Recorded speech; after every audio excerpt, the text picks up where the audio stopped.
The Trumpet Daily program begins right now. Good morning. This is Andrew Loker. I'm substitute hosting for Stephen Flurry today. I'd like to thank you for tuning in during such a busy time of year. Today is the Day of Atonement, and so we pre-recorded this program so that we can keep the holy day. But we also have a lot of news to cover, and so it's important for us to keep things moving. Well, summertime is already in the rearview mirror, you might say. The temperatures have cooled off. Campus is looking like the fall. It's beautiful. School has been in session, and we're now in the midst of the fall holy day break. Last week, I was up in Calgary, Alberta, and standing in snow as I was scraping my windows with my fingernails since the rental car company did not put a snow scraper in the car. But it was nice to be in the snow, and I'm looking forward to the wintertime. Our schools, as I said, have been in session. We're on break now, both Imperial Academy and Armstrong College. And we're looking forward to really a very active year. We have a great student body. Many of them are away on break right now, but some remained behind here to work on campus. There is a last-minute busyness of activities around campus as we try to get ready for the Feast of Tabernacles. I thought before we got into the program, I'd talk to you just a little bit about the Key of David program and the new stations that we've started here in the last week or so. This is the first weekend of October, and we added 5 new markets, or really, I guess, 3 new markets, and changed things up a little bit. And we've had pretty good results already. In Los Angeles, we moved from an independent station to the Fox affiliate, and we're excited about that move because the station is more popular. It generally draws a larger audience. Our time is earlier in the day than what we used to have on the other independent station, and yet it also does represent a new audience for us. So we're excited about the upgrade that we have in Los Angeles. Maybe we'll get a later time down the road just a little bit. But we also started broadcasting in Colorado Springs, Colorado, Joplin, Missouri, and Richmond, Virginia this past weekend. And in addition to that, we have another broadcast now, or another airing on the CW Plus network on Friday mornings that accompanies our ION network broadcast on Friday mornings. And that does give us a pretty good indication of what kind of response we'll receive. The CW Plus has been a really effective network for us, and it'll be interesting to see how this early Friday morning time works out for us. We are climbing out of the summer slump where TV response hits a low during the summer. After the fall or into the fall, the response starts to climb pretty steadily before it drops off again in the late spring. This is common throughout the industry. I've mentioned it before. And that's why you see so many repeat programs on all stations, in all programming, so many repeats during the summer. We have had a very busy taping schedule. Mr. Gerald Flurry has taped 7 new programs over the last 7 weeks, and perhaps one more tomorrow, the final program of this season. Dating back to 1993, Mr. Flurry has taped over 840 different episodes of The Key of David. And if you were to listen to one program a day, obviously you can do the math here. One program per day, it would take you well over 2 years. In fact, I think it's 2 years and about 3 months to watch just one program a day. That's a pretty remarkable amount of programs. I believe we've been on television for more than 1,350 weeks. Again, another substantial number. This season, from October or the end of the feast last year to the start of the feast this year. That's how we mark our seasons. But this season, Mr. Flurry's taped 34, and again, perhaps 35 new episodes. That's the most we've taped in a season in the last 8 years. And really, I think it reflects what's taking place in the world around us. There is a lot of prophecy being fulfilled. There is a lot of education that God needs to share with this world.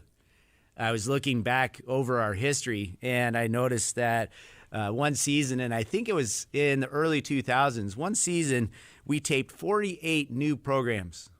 It was just a really busy time as God was giving us, obviously, a lot of revelation. Back in those days, we traveled overseas more frequently. Mr. Flurry taped programs overseas and really pushed himself to give us that many new programs. It really was a pretty remarkable year. We've only done that many just one time, but typically we tape anywhere from 28 to 30, 35 new programs a year.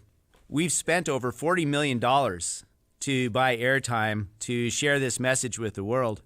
We currently have hundreds of stations around the planet. Millions have watched. That's not an exaggeration. Millions have watched. Millions have subscribed and requested literature over the year. Now, obviously, a lot of people don't renew, but there are quite a few that have stuck with it since 2007. And that's the year that we established our YouTube channel. We were on YouTube prior to that, but we didn't necessarily have a channel. But since 2007, more than 10.8 million views of the Key of David program have taken place through YouTube. There are 637 different videos on our channel. Our most viewed program is really a fantastic program, and I'm just thrilled to see this. Our most viewed program on YouTube is The New Throne of David, and more than 1.3 million people have viewed that program. It is one that we promote, and that does obviously add to the number of views. And we obviously know not everybody watches the program from start to finish, but that's pretty encouraging to see that huge of a response. Now, our recent programs have been popular. They've been growing in response. Titles such as Strongman Rising in Europe, which aired this past weekend. Prior to that, we had the most pivotal end-time Bible prophecy, another program on how to be happy.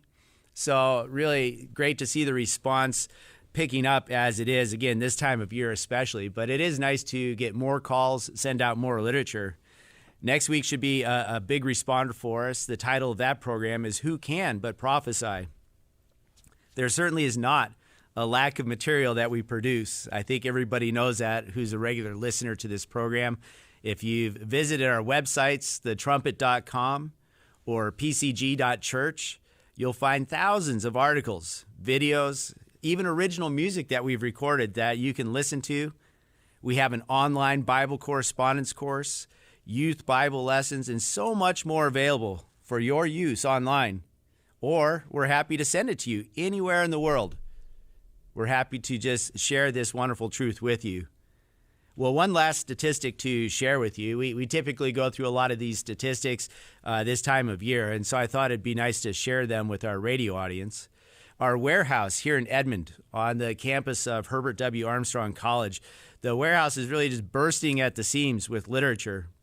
We continue to bring in truckload after truckload, new booklets. There's a new booklet on the book of Hebrews.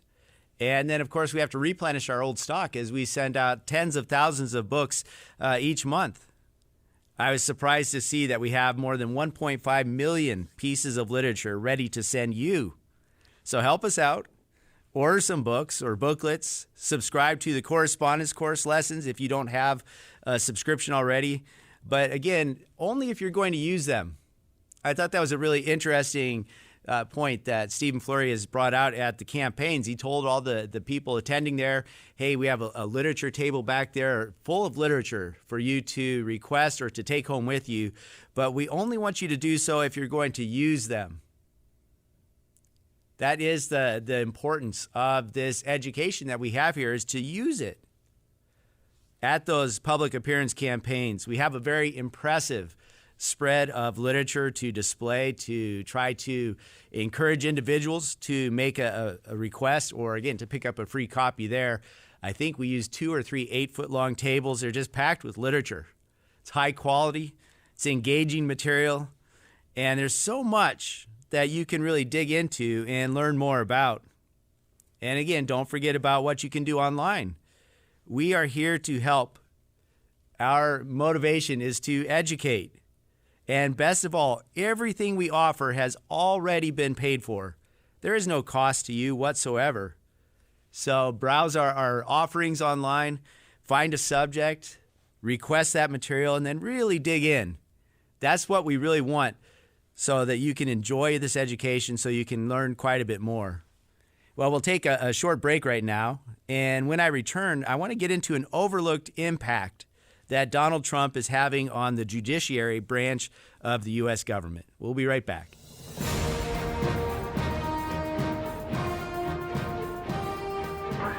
This is KPCG FM, and this is the Trumpet Daily. The Armstrong College Bible Correspondence Course is a distance learning program that makes the Bible clear and understandable. The correspondence course enables enrollees to learn what the Bible itself says about subjects that affect you and the world you live in. This fascinating Bible course highlights and proves what the Bible says about morality, war, religion, terrorism, and other current events, focusing on the root causes of this world's many problems facing man, as well as their solutions. The Bible and this course also focuses on the reason mankind was created in the first place, the way to happiness, accomplishment, and fulfillment, as well as the truth behind important doctrinal questions, such as what happens after we die, the nature of God, the resurrection, the millennium, and other critical subjects. Enroll today in the Herbert W. Armstrong Bible Correspondence Course. Email your request to td@kpcg.fm or visit thetrumpet.com. The Trumpet Daily. Thank you for staying with us. I want to discuss, as I said, something that's underreported, the way that President Trump is impacting the United States. It is not that the media is unaware, but you don't hear very much about it on mainstream media. In a way, it's kind of like the other positive developments or the accomplishments of this administration. If it does not agree with the leftist agenda, then it's often ignored. And that's really to their peril. This is something that they should be paying attention to. We've mentioned it a few times on this particular radio program or through some of our other materials that we offer online. And what President Donald Trump is doing would have a lasting impact if time were to go on. Now, I'm fully aware that this end-time resurgence fueled by a Jeroboam figure does have a limit of time. All right, it's not going to carry on forever. In fact, it's temporary. But consider the facts as presented in this video. And I'll apologize a little bit up front here. It's a little bit longer than we typically play. It's about 3.5 minutes long. But I think it's a very good explanation of what President Trump is doing for this particular branch of government. A federal judge ruled in favor of the administration. A federal judge has now blocked the third version of President Trump's travel ban. With gridlock in Congress and President Trump in the White House, the power of the U.S. courts is becoming increasingly apparent and politicized. Republicans have a prime opportunity to leave their mark on the nation's courts. It's always been that Republicans, for some reason, care more about the courts than Democrats do. Supreme Court justices. That's all. That's all you have to think. And Donald Trump really capitalized on that in this past election. More than a quarter of Trump voters said the Supreme Court was the most important issue to them. With that momentum behind him, Trump entered the White House with 108 vacancies for federal judges with life terms. That's 1/8 of the nation's 870 federal judges, more than any president since Bill Clinton. President Obama faced a Republican Senate in his last 2 years, and those Republicans really blocked his nominees. That left a lot of openings to be filled right away, almost historic level. The Senate continues our work to confirm President Trump's well-qualified judicial nominees. Senate Majority Leader Mitch McConnell has made courts one of his priorities. It's my top priority. So as soon as they come out of committee, if I have a choice between taking up a particular bill or taking up a circuit court judge, I take up a circuit court judge because I think it makes the longest lasting contribution to making this the kind of country it ought to be. As older judges continue to retire, Trump has handed more vacancies. 18 months in, 145 vacancies waited to be filled. Trump had nominated 137 federal judges at that point. Only 43 of them were appointed by the Senate, but that's on par with past presidents. And by the end of Trump's term in 2020, more than half of all life-term judges will be eligible for retirement. Over 99% of the cases are decided at the lower federal courts. And so it's really important to have judges at those levels who are going to be faithful to the law. One relatively recent phenomenon is the role of outside groups in starting almost campaigns for these Supreme Court nominees and even for some of the lower court nominees. Tell your senator, confirm Kavanaugh. Put Kyle Duncan on the Fifth Circuit. They are spending millions of dollars on both sides. The truth comes out. The number of groups engaged in fighting the Trump administration's court packing scheme has grown, hugely grown. Our role, really, from my perspective, is from the outside to be able to defend some of those nominees and correct some of the misconceptions, the distortions of your record. And we've seen, as the politicization of the process has ramped up, that happening more and more. The number of Trump's appeals court appointments in particular stands out. He's appointed far more judges to the circuit courts of appeals than any recent president at this point in their term. Appeals courts are important because they cover multi-state regions, and so whatever those courts decide becomes precedent in that region. Like all federal judges, they serve for life. And the Trump administration has really looked for younger judges. A lot of the judges that they've put on the appeals courts will serve for decades. The bulk of our current federal judges were appointed by President Obama, but some who were appointed by Gerald Ford and Lyndon B. Johnson are still on the bench. Politicizing judicial appointments doesn't start or end with Trump, but his appointees could chart the nation's course for generations to come. Now, that's a pretty amazing report that came from the Washington Post, September 12th, 2018. And it does show you that the appointment of these life-term judges does have a long-lasting impact, perhaps the strongest impact a president can leave on the country. And as the video pointed out, the Republican Party has given this great priority. They might disagree personally with a policy here or there. They might be a little scared of the way that President Trump is aggressively taking on the swamp and really charting his course for this country. But they can't deny the impact he's having on the economy, on shaping the judiciary to be much more conservative. And because the Senate confirms the president's nominations, control of the Senate is paramount to shaping the judiciary branch of the government. President Trump has also pushed to appoint younger judges. Really, he's very clever in what he's doing. Now, all of this is promoted, and I think in a good way. They're at least being clever. Senator Mitch McConnell, the majority leader, and Lindsey Graham, the chairman of the Senate Judiciary Committee, they're fully supportive, of course, of what's going on, and they are working to move these judges through. Now, their work isn't done yet. Think about this. This information I have came from Wikipedia. But before you judge me, get it? Judge me? Before you judge the source, these references that they cite came from a U.S. government website entitled, or the URL is uscourts.gov. Wikipedia says this is a comprehensive list of all Article 3 and Article 4 United States federal judges appointed by Donald Trump during his presidency, as well as a partial list of Article 1 federal judicial appointments. I won't get into that. They say as of September 30th, 2019, about 4 or 5 days, I guess about 8 days ago now, as of September 30th, the United States Senate has confirmed 152 Article 3 judges nominated by President Trump. And that, of course, includes the 2 associate justices of the Supreme Court, 43 judges of the United States Courts of Appeal, 105 judges for the United States District Courts, and 2 judges for the United States Court of International Trade. Again, these are all life-term judge appointments. This article continues, there are currently 37 nominations to Article 3 courts awaiting Senate action, including 4 for the Courts of Appeals and 33 for district courts.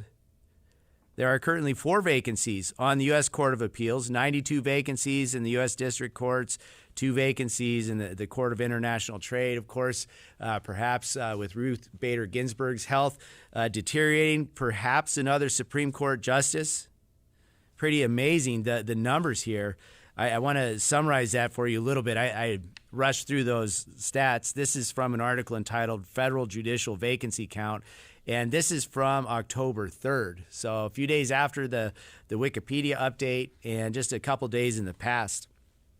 This report says the federal vacancy count tracks vacancies, nominations, and confirmations to all United States Article 3 federal courts. It asks, what is a vacancy?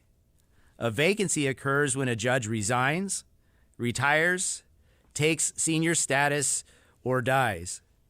Article 3 judges refer to judges who serve on the courts authorized by the third article of the Constitution, which created and enumerated the powers of the judiciary.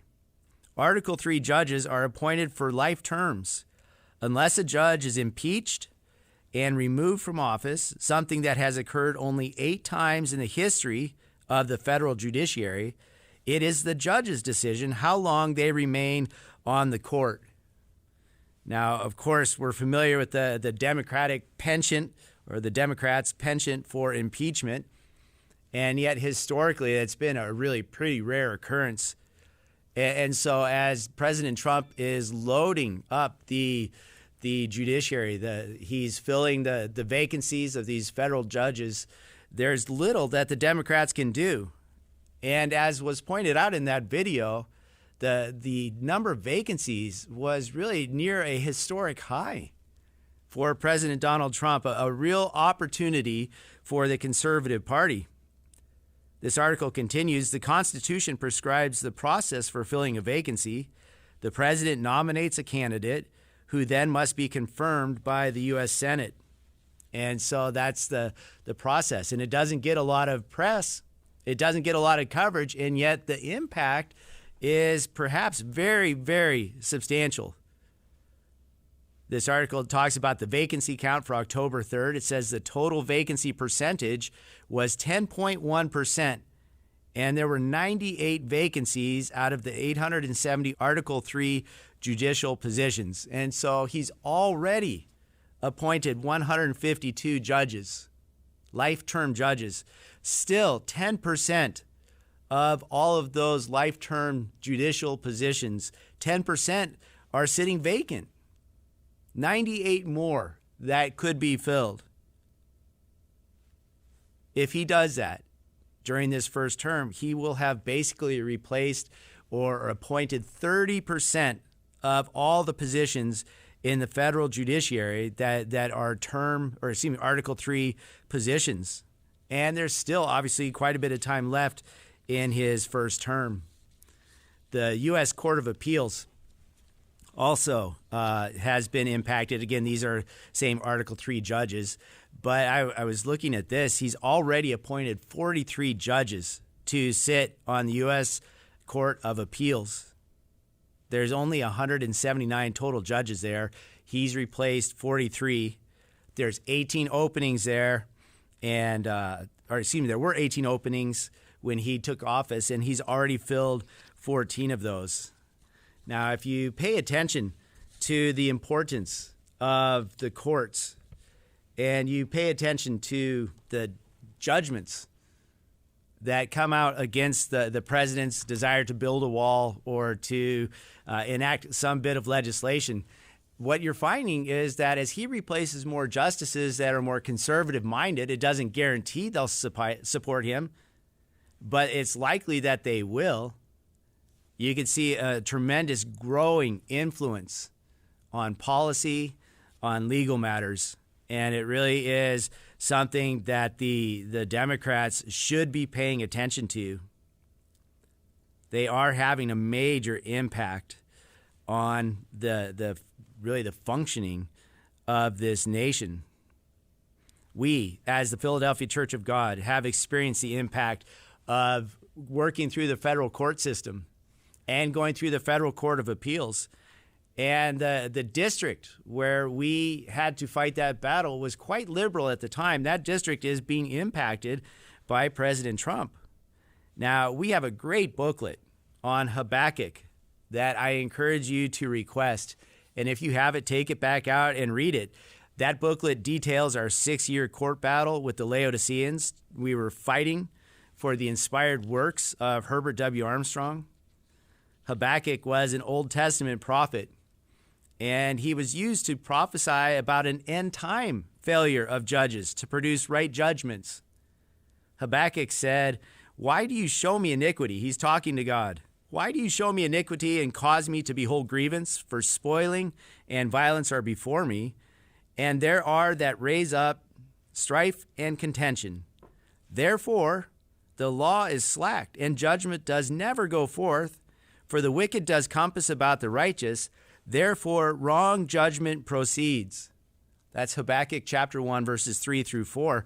And so he's describing this end time condition in which there's a failure of the judges to enforce the law. The law is slacked. And as a result, justice does not prevail. Wrong judgment proceeds. Now, in our fascinating booklet on Habakkuk, which again, I encourage you to order, there is a lot of detail that God gave us during our court battle that proved to be quite informative. And actually, it directed our fight in the courts. There's an amazing counterpart to the Habakkuk booklet, and that's a book authored by your regular host, Stephen Flurry. His book is entitled Raising the Ruins.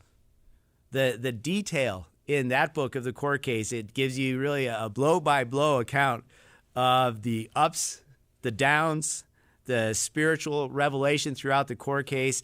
As it all unfolded, it's laid out there for you. It's really a riveting read. And I believe if you read that, it will galvanize your faith like few other booklets or books that we have. Our victory in that court case has been described as one of the most amazing miracles this church has ever experienced or perhaps will experience. So it's all chronicled for you there. It's interesting to compare what we went through and to consider that in light of what Donald Trump is doing to the courts. Both of those books will be sent to you free of charge. There's no obligation.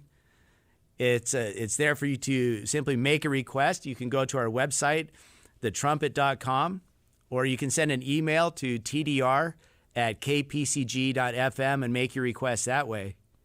Now, the Bible is replete with prophecies and statements about man's inability to judge righteously. It's just a character weakness. In fact, it says we can't even guide our own steps, let alone judge or guide another person's. As we'll picture during the Feast of Tabernacles, one of Christ's duties when he returns is to execute righteous judgment. You ought to take time to go read through Isaiah chapter 11. It describes how he'll judge, and what a refreshing experience that is going to be for mankind.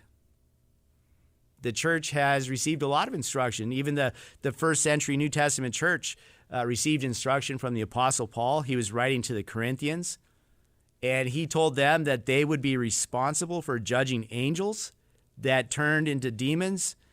That responsibility comes after their conversion, after that they've become God. And yet in that same message, Paul warned the Corinthians not to turn to the courts of man to solve their interpersonal conflicts. You can't go to man to judge man and expect a righteous judgment. Rather, as Paul taught the church, we should resolve our problems internally. The church is there to assist if necessary, but we should have the character to work with one another. You can study Matthew chapter 18 for more details on that. And yet, if you look at things nationally, we still live in this age of man ruling man, and all of that under the influence of Satan the devil. That's a large part of what we're going to study on this Day of Atonement at church services, the influence of the devil. It's interesting to me how God is, I think, in a way, slowing the destruction of end-time nations of Israel by appointing more conservative judges to the court system.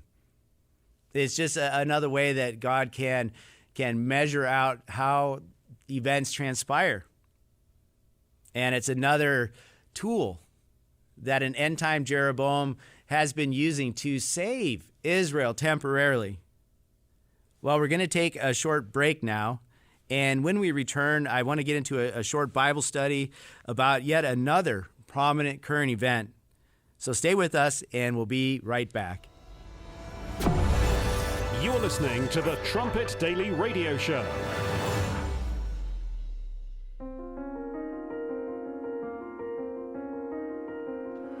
The developed nations have made awesome progress.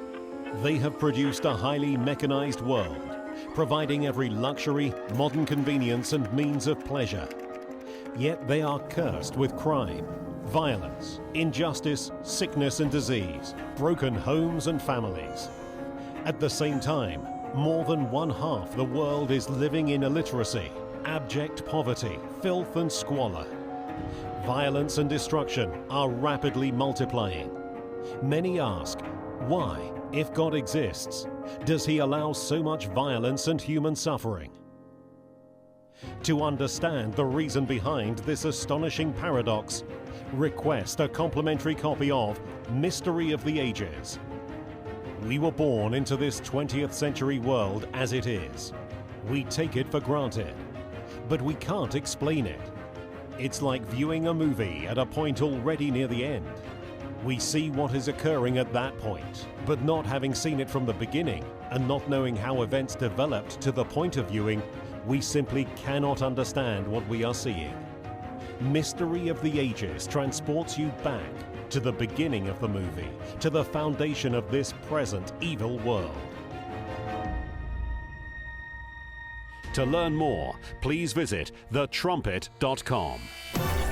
This is KPCG FM, and this is The Trumpet Daily. Welcome back to the Trumpet Daily radio program. We are interested in your thoughts and your feedback and encourage you to send those in to tdr@kpcg.fm. As I've mentioned a few times, we are in the midst of the fall holy days. It's such an inspiring time. Atonement is a commanded holy day that features many fantastic prophecies. Satan is going to be bound, detained. He'll be momentarily released after 1,000 years imprisonment and then ultimately banished forever. He was conquered by Christ when Jesus came to the earth about 2,000 years ago. And this special holy day inspires us to know there is a time coming when Satan's destructive broadcasts won't afflict mankind. If this isn't familiar to you, we have all kinds of literature about this day in particular. We have a great booklet to help you understand that. It's entitled God's Holy Days or Pagan Holidays, which we also have correspondence course lessons devoted to this special holy day.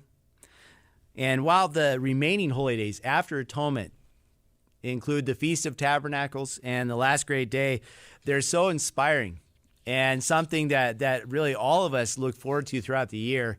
It is very important for us not to quickly breeze past trumpets or Atonement. This segment that we'll finish up today's program with focuses more on our battle to conquer Satan. So be careful not to overlook this necessary step in God's holy day plan. You can look through Leviticus 16, Revelation chapter 20 for more details. In Ephesians chapter 2 and verse 1, it says, "In you has he quickened, who were dead in trespasses and sins, wherein in time past you walked according to the course of this world, according to the prince of the power of the air, the spirit that now works in the children of disobedience, among whom also we had our conversation in times past in the lusts of our flesh, fulfilling the desires of the flesh and of the mind, and were by nature the children of wrath, even as others." Paul is talking to the Ephesians and referring back to the old way of life, where they were essentially dead. Their sins, their trespasses, their way of thinking was going to result in their death. All of it influenced by the broadcast of the arch deceiver, Satan the devil. But then Paul talks about this transition that we are past that. We are past it. Satan broadcasts negative, self-destroying thoughts and attitudes. Peter tells us, the Apostle Peter tells us to be non-responsive to those broadcasts of the devil. In fact, to go so far as to resist him. And we're told by God that if we resist Satan, if we don't succumb to those negative broadcasts, that Satan will flee from us. He will move on to a weaker target. This is a daily struggle in this present evil world for all of mankind. And it's pretty common to underestimate Satan's power, the effectiveness of his broadcast. Satan knows how to magnify our lusts and the desires of our flesh. There are all kinds of addictions in this world, all of them harmful. I wanted to talk about addictions here as we wrap things up. There's obviously the epidemic of opioid addiction, but there's other addictions, such as marijuana, alcohol, pornography, use of smartphones, obesity, depression, video games, violence, laziness. I mean, you go through all of these various addictions, all of them eat away at or outright destroy our incredible human potential. Now, it's not unfamiliar to man to recognize that there are addictions. I want to play to you a clip from a TED Talk given about 4 years ago by John Hari, and he gave this over in Britain. Just listen to this first clip. One of my earliest memories is of trying to wake up one of my relatives and not being able to. And I was just a little kid, so I didn't really understand why. But as I got older, I realized we had drug addiction in my family, including later cocaine addiction. I've been thinking about it a lot lately, partly because it's now exactly 100 years since drugs were first banned in the United States and Britain, and we then imposed that on the rest of the world. It's a century since we made this really fateful decision to take addicts and punish them and make them suffer because we believed that would deter them. It would give them an incentive to stop. And a few years ago, I was looking at some of the addicts in my life who I love and trying to figure out if there was some way to help them. And I realized there were loads of incredibly basic questions I just didn't know the answer to. Like, what really causes addiction? Why do we carry on with this approach that doesn't seem to be working? And is there a better way out there that we could try instead? So I read loads of stuff about it, and I couldn't really find the answers I was looking for. So I thought, okay, I'll go and sit with different people around the world who've lived this and studied this and talk to them and see if I can learn from them. And I didn't realize I would end up going over 30,000 miles at the start, but I ended up going and meeting loads of different people, from a transgender crack dealer in Brownsville, Brooklyn, to a scientist who spends a lot of time feeding hallucinogens to mongooses to see if they like them. It turns out they do, but only in very specific circumstances. To the only country that's ever decriminalized all drugs, from cannabis to crack, Portugal. And the thing I realized that really blew my mind is almost everything we think we know about addiction is wrong. And if we start to absorb the new evidence about addiction, I think we're going to have to change a lot more than our drug policies. Now, that's an interesting TED Talk to listen to. Again, it was given back in July 2015. And the man speaking is Johann Hari. And as you listen to his message, it's a human approach. It's actually, in a lot of ways, very liberal. He does remove a lot of personal responsibility for the decisions that get people into the circumstances they're in. Now, of course, we love and care for those that are addicted to a lot of different things. Again, we offer educational materials to help people deal with addictions.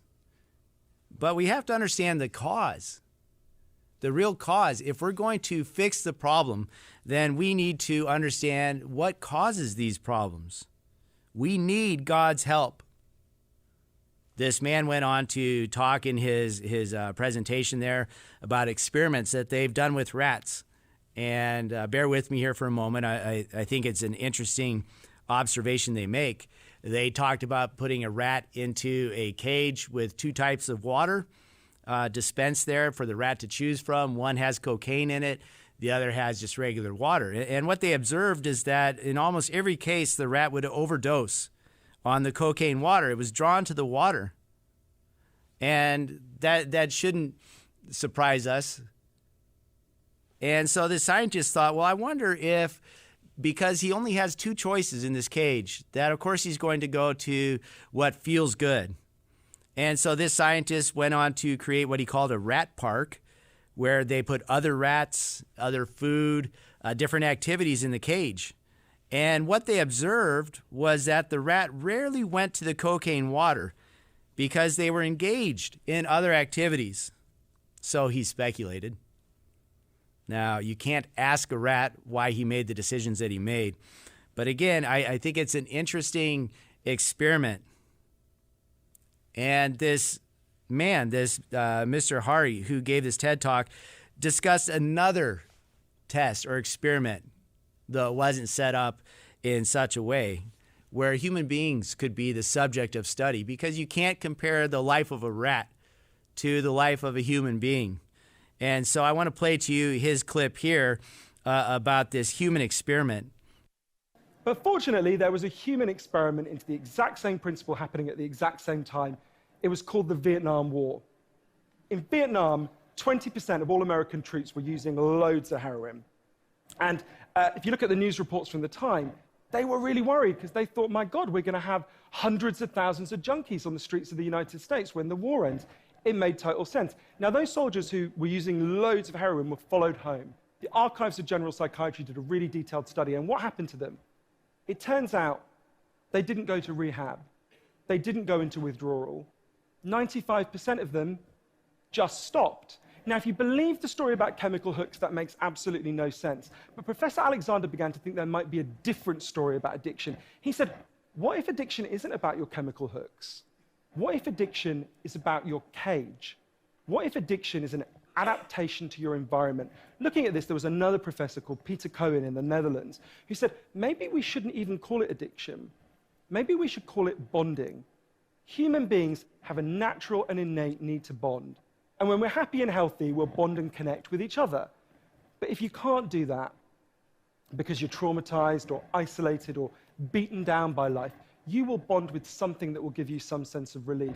Now, that might be gambling, that might be pornography, that might be cocaine, that might be cannabis, but you will bond and connect with something because that's our nature. That's what we want as human beings. Now, I'm not advocating the science of man, but there is a power in observation. The conclusions that scientists come up with often are quite wrong, erroneous. For this particular case, they talk about changing labels or these pie-in-the-sky dreams and simple liberal changes that they think will fix the problem. God has given us minds capable of connecting with Him to find solutions, and that's what we need to talk about. Mr. Hari's solutions are not valid. His talk took place 4 years ago. The scientists that he was working with studied this years ago. Have addictions gotten better in the last 4 years, or do we see an increase? Well, I think you'd argue that there's been an increase in addictions. There's growing problems where mankind is just choosing to weigh himself down. Now, I'm not against Mr. Hari, but the problem with mankind is they simply cannot figure out how to solve spiritual problems. They can't conquer them of and by themselves. We have another book that I'm sure you're familiar with, Mystery of the Ages. Here's an insightful quote from that book. It's from the 2nd chapter about the mystery of angels and evil spirits. Mr. Armstrong says, angels are invisible, immortal spirit beings with power and knowledge superior to humans. He quotes 2 Peter chapter 2, verse 11. They have seen all the activities of mankind on the earth and therefore know more about the human mind, psychology, sociology, science, and all the arts than any living man. End quote. Now, what makes that quote so interesting to me is the fact that the minds of a spirit being, or the mind, doesn't decay like ours. They don't forget, in other words. And they've learned over all the history of man how to, quote unquote, push our buttons, right? They know more about a psychological response or a sociological response to a certain situation. And so they can put these catalysts in our path that spark a thought that might lead to an addictive behavior. But human beings are free moral agents. We choose. Again, addictions come in many different forms. And my point is that none of us are immune to them. So we have to be alert and on guard to prevent them from taking us down. We can't conquer these problems on our own, but the good news is we don't have to. We don't have to fight alone. In Philippians 4, verse 13, we're told, I can do all things through Christ who strengthens me. We can conquer addiction. We can flee from Satan the devil. We can resist him. Christ will be there to help us. In 1 Peter chapter 5, verses 5 through 7, it says, "Likewise, you younger, submit yourselves unto the elder. Yea, all of you, be subject one to another, and be clothed with humility. For God resists the proud and gives grace to the humble. Humble yourselves, therefore, under the mighty hand of God, that he may exalt you in due time, casting all of your care upon him, for he cares for you." So that's how we conquer. The changes we need to make basically revolve around submitting to God's authority in our lives. That is the solution. Taking our problems to God. Living according to his laws. Using the power of the Holy Spirit to do so. We have to be doers. We have to act on righteousness. We have to bring God into the fight. Can we humble ourselves? It does take hard work. We all know that. God says, look, cast all of your care, all of your needs, your struggles, put it all on me, Christ says. Bring him into the fight with you and expect results. God does care for us. If we can master this submission, think about what Peter says will be the final result. This is 1 Peter chapter 5, verses 8 through 11. Just carrying on here. He says, "Be sober, be vigilant, because your adversary, the devil, as a roaring lion, walks about seeking whom he may devour, whom resist steadfast in the faith, knowing that the same afflictions are accomplished in your brethren that are in the world. But the God of all grace, who has called us unto his eternal glory by Christ Jesus, after you have suffered a while, makes you perfect, establishes, strengthens, settles you. To him be glory and dominion forever and ever. Amen." Right? It's a matter of looking to God. But the beauty of this very special holy day, the Day of Atonement, pictures for us a time when Satan is removed, when those broadcasts stop, those broadcasts that appeal to our lusts, to our addictions. It doesn't mean that the problems go away, but the influence, the drive, the motivation that naturally appeals to the human mind, that is what is going to stop. And that is pictured by this fantastic holy day. And really, without this holy day, without Satan being bound, how could we have a wonderful world tomorrow? How could we move on through the last great day and into the rest of the universe? You see, this is a very necessary holy day. Now, again, we don't have time in a 1-hour program to solve all your problems. And in fact, it's not us that do it. But we do have educational materials. We do have another wonderful booklet, How to Be an Overcomer. That should really be part of your personal library. It's a battle guide that ensures our spiritual warfare ends with glorious success. It's a booklet that we'd be reading several times throughout the year, every year at a minimum, if we know what's good for us. So be sure to request your copy. Be sure to use your copy and expect miracles. Well, it's been great to be with you today. Thank you for making the Trumpet Daily Radio program part of your day. Hope it gets off to a good start. Have a great day.